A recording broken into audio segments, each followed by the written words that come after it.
Hello my sweet and lovely viewers. তো কেমন আছো তোমরা সবাই? আশা করি প্রত্যেকে অনেক অনেক ভালো আছো। আজকে তোমাদের সাথে 5টা বিশেষ লক্ষণের কথা বলবো, যে 5টা লক্ষণ তোমাদের সাথে যদি 4টি মিলে যায় তোমরা ধারণা করতে পারো যে গর্ভের আগত সন্তানটি একটি ফুটফুটে পুত্র সন্তান আসতে চলেছে।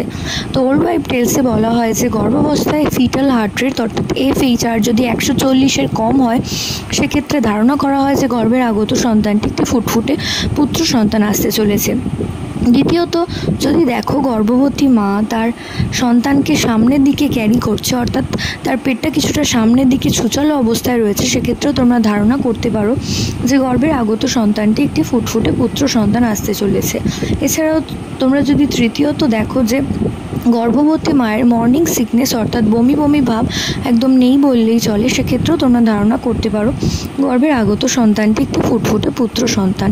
এছাড়াও চতুর্থত যদি দেখো সেই গর্ভবতী মা নোনতা, টক এবং প্রোটিন অর্থাৎ মাছ মাংস জাতীয় খাবারের প্রতি তার আকর্ষণ বেশি, সেক্ষেত্রেও তোমরা ধারণা করতে পারো যে গর্ভের আগত সন্তানটি পুত্র। এছাড়াও যদি পঞ্চমত দেখো গর্ভবতী মায়ের পা হঠাৎ করে ঠান্ডা হয়ে যাচ্ছে, এটাও কিন্তু গর্ভে পুত্র সন্তান থাকার একটি লক্ষণ। এই 5টির মধ্যে যদি 4টি তোমাদের সাথে মিলে যায়, অবশ্যই গর্ভের আগত সন্তানটি একটি ফুটফুটে পুত্র সন্তান আসতে চলেছে। তো আশা করছি ভিডিওটা কাজে আসবে। প্রত্যেকে ভালো থেকো, সুস্থ থেকো, সাবধানে থেকো, এই কামনা করে ভিডিও এখানেই শেষ করছি। নমস্কার।